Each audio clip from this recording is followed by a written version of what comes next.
Hello मित्रों, दोस्तों, भाइयों, बहनों, बेटियों, मेरा नाम सत्यपाल बोध है। मैं नेचुरोपैथी का डॉक्टर हूँ। 75 साल उम्र है मेरी और मैं इस समय भारत से 7 समुंदर पार साउथ अमेरिका के देश बोलियों में हूँ। कहाँ है साउथ अमेरिका? ये अमेरिका 3 है साथियों, मैं अक्सर बताता हूँ। नॉर्थ अमेरिका, जहाँ के प्रेसिडेंट ट्रंप, वो है नॉर्थ अमेरिका। नॉर्थ अमेरिका की सीमा जब समाप्त होती है तो शुरू होता है सेंटर अमेरिका, केंद्रीय अमेरिका, जिसका पहला देश है मैक्सिको। मैक्सिको तक मैं गया हूँ। ओमनी लाइफ एक कंपनी थी, उन्होंने मुझे बुलाया था, मुझे मेरी पत्नी को। सारा खर्चा कंपनी ने वहन किया था। तब मैंने देखा था मैक्सिको बहुत साफ सुंदर, बहुत अच्छा देश है। वहाँ भी स्पेनिश भाषा है। तो वो लगभग 10-12 देश हैं सेंटर अमेरिका के। सेंटर अमेरिका की सीमा जैसी ख़त्म होती है फिर शुरू हो जाता है साउथ अमेरिका, दक्षिणी अमेरिका। इसमें ये 13-14 देश हैं।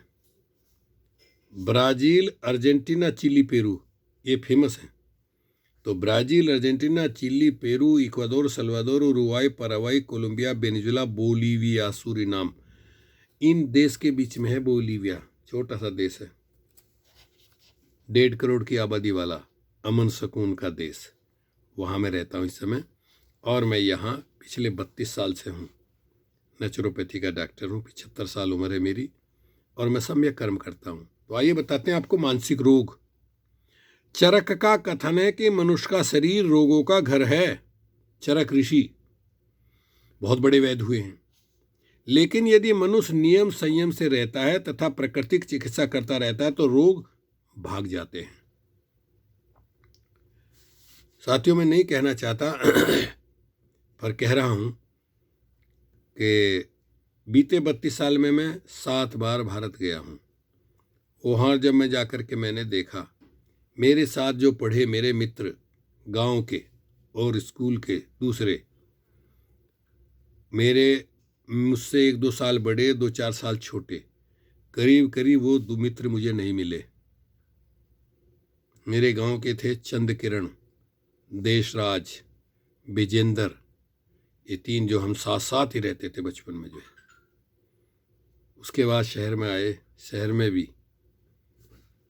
ताऊ के लड़के परमानंद, धर्म सिंह, आनंदपाल, ओम प्रकाश, और मेरे गांव के यादराम, शीशपाल, रमेश और ओम प्रकाश, उनका एक लड़का चरण सिंह, वगैरह वगैरह, लंबी लिस्ट है। नहीं रहे, वो नहीं मिले मुझे। मैंने देखा क्या कारण रहा भाई? कारण यही है, शरीर की तरह हमारे मन में भी तरह तरह के रोग घर बना लेते हैं। यह प्रमाणित हो चुका है कि ज्यादातर मानसिक रोग हमारे मस्तिष्क के किसी खास स्थान में विशेष जैविक रसायन की कमी या अधिकता के कारण होते हैं।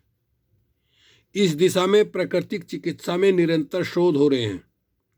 इन शोधों से सिद्ध होता है कि जल चिकित्सा द्वारा मानसिक रोगों पर एक सीमा तक काबू पाया जा सकता है। मानसिक रोग साधारण तथा गंभीर दोनों हो सकते हैं, परंतु स्मरण रखिए, जल चिकित्सा केवल साधारण रोगों के लिए गुणकारी है। देखिए, अभी 5 दिन पहले मैं एक नेल कटर से बाएं हाथ से दाएं हाथ के नाखून काट रहा था और बीच वाली अंगुली, उसका नाखून लिमिट से ज़्यादा कट गया। उस समय तो ज़्यादा पता नहीं लगा, लेकिन अगले दिन उसमें इतना दर्द और एकदम परेशान। क्या किया जाए भाई? मैंने उसमें अपनी नेचुरल जो मेरे पास कुछ था उससे लगा कर उसकी पट्टी सी कर ली, लेकिन वो धीरे धीरे अंदर अंदर उसमें पस पड़ गया। तो मुझे लगा कि मैं जो नेचुरल दवाई लगा रहा था उसका विशेष असर नहीं हुआ। तो मैंने अचानक, मेरा तो यहाँ फ्री इलाज होता है, घर से 5 मिनट का रास्ता है कार से, वहाँ हमारा मोहल्ला क्लिनिक है। मैं वहाँ गया, मैंने उसको दिखाया। डॉक्टर ने फ़ौरन उसमें जो है थोड़ा सा चीरा लगा के उंगली में और उसका पस निकाला और उसमें पट्टी बांध दी।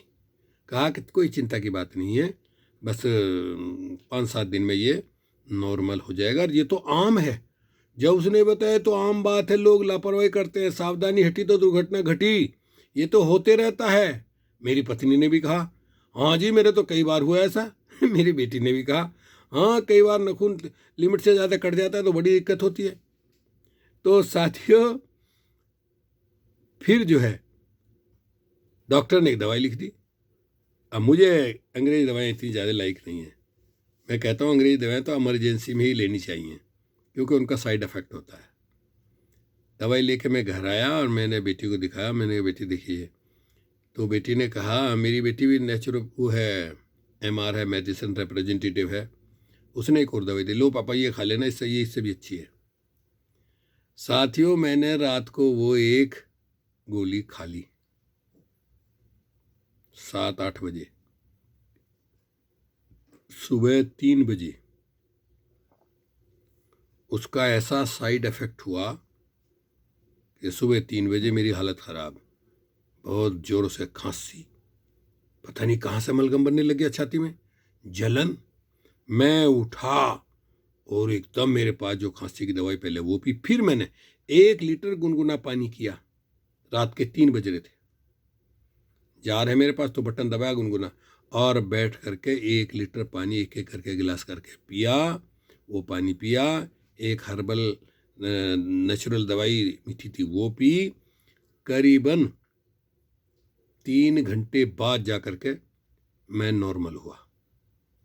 तो मैं बता रहा हूँ, जल चिकित्सा। वैसे तो मानसिक रोगों को दूर करने के लिए तरह तरह की खास दवाएं उपलब्ध हैं, लेकिन ये दवाएं मस्तिष्क के तंतुओं को किसी न किसी रूप में प्रभावित कर देती हैं। ऐसी हालत में रोग पुनः उखड़ सकते हैं, लेकिन जल चिकित्सा किसी प्रकार का प्रतिरोधक प्रभाव मस्तिष्क में नहीं छोड़ती, अतः इससे लाभ की आशा अधिक है। यदि रोग गंभीर है और जल चिकित्सा मस्तिष्क के रोगी को की चिकित्सा करता है अथवा रोगी स्वयं इस चिकित्सा को करता है तो भी कोई हानि नहीं होगी, बल्कि रोग बढ़ेगा नहीं। इसलिए गंभीर या असाधारण रोग के लिए सघन चिकित्सा आवश्यक है। जो मैंने अभी बताया, मुझे ज़्यादा दर्द हुआ मेरी उंगली में, सूज सी गई थोड़ी सी वो, तो मैं बोला रे इसलिए मैं गया। देखिए परिणाम देखिए, एक गोली लेने से ही मेरी हालत खराब हो गई। उसका असर अभी तक, उस दवाई का साइड इफेक्ट अभी तक मुझे तंग कर रहा है। हल्की हल्की खांसी और मलगम बन रहा है। देखिए, फौरन मैंने पत्नी बच्चों को बताया, देखो एक गोली खाने से मेरी क्या हालत होगी। इसलिए मैं बहुत परहेज करता हूँ, इमरजेंसी में ही लेता हूँ अंग्रेजी दवाई, बहुत इमरजेंसी में ही लेता हूँ डॉक्टर का सहारा। उद्देश्य तो हमारा ये है कि हम जो है किसी तरफ, चाहे अंग्रेजी दवाई हो, चाहे देसी दवाई हो, चाहे नेचुरल, कुछ भी हो, स्वस्थ रहें। 24 घंटे निरंतर कुछ ना कुछ होते रहता है, हमसे भी भूल होती है, गलती होती है, लापरवाही होती है, तो परिणाम सामने आते हैं। तो मैं अनुभव बता रहा हूँ आपको, देखिए। इसलिए गंभीर या असाधारण रोग के लिए सघन चिकित्सा आवश्यक है। यहाँ हम कुछ आम मानसिक रोगों की चर्चा कर रहे हैं। ये रोग प्राय परिवार में किसी भी सदस्य को हो जाते हैं, अतः इनके लिए लक्षण मिलाकर घर में ही जल चिकित्सा की जा सकती है। जैसे क्या है, पहला रोग, बीमारी है ये चिंता। क्या ये भी बीमारी? हाँ। कारण चिंता। इस रोग में बहुत अधिक चिंता, आशंका, घबराहट होती है। यह सब कुछ कभी कारणवश होते हैं या कभी अकारण हो जाते हैं। वैसे आमतौर पर काम की अधिकता, कार्य पूरा न होना, भय, धन की कमी, बेटी का विवाह तथा इसी प्रकार के अनन्याय कारणों से चिंता व्यापने लगती है। लक्षण, हर समय आशंका, डर, घबराहट बनी रहती है। कहीं कोई अनहोनी घटना न घट जाए, काम ठीक से नहीं हो पाता क्योंकि हर समय भय लगा रहता है। देखिए, चिंता रूपी बीमारी के लक्षण देखिए आप। मांसपेशियों में शारीरिक तनाव बना रहता है, जिसके कारण सिर में पीड़ा, सिर में भारीपन, शरीर के विभिन्न भागों में दर्द, कमजोरी तथा थकान रहती है। हृदय रह रहकर तेजी से धड़कता है, हाथ पैरों में कंपन रहता है, कभी कभी वे ठंडे पड़ जाते हैं, शरीर में बहुत अधिक पसीना आता है, मुंह में खुश्की तथा पेट में हौलिया महसूस होता है, शरीर के अंग जलने लगते हैं तथा गर्मी बढ़ जाती है और पेशाब भी बार बार आता है। भूख कम लगती है, नींद देर से आती है, रात में बार बार आंख खुल जाती है। क्या उपचार, क्या करें? देखिए उपचार, रात को सोने से पूर्व ताजा पानी पिएं। 1 गिलास पानी में 1 चम्मच शहद अच्छी तरह घोलकर पिएं। माथे पर पानी के छप्पे मारकर तौलिए से पोंछें। आंखों को ताजे पानी से 4 बार धोएं।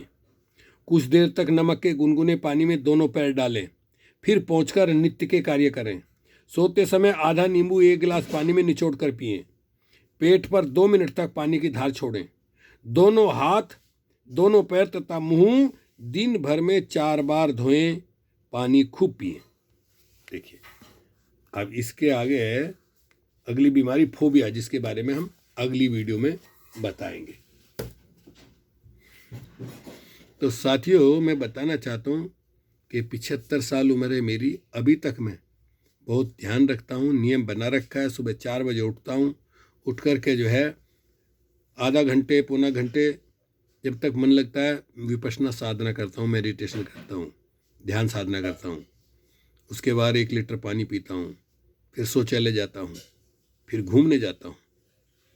देखिए, 1 घंटा योगा करता हूँ।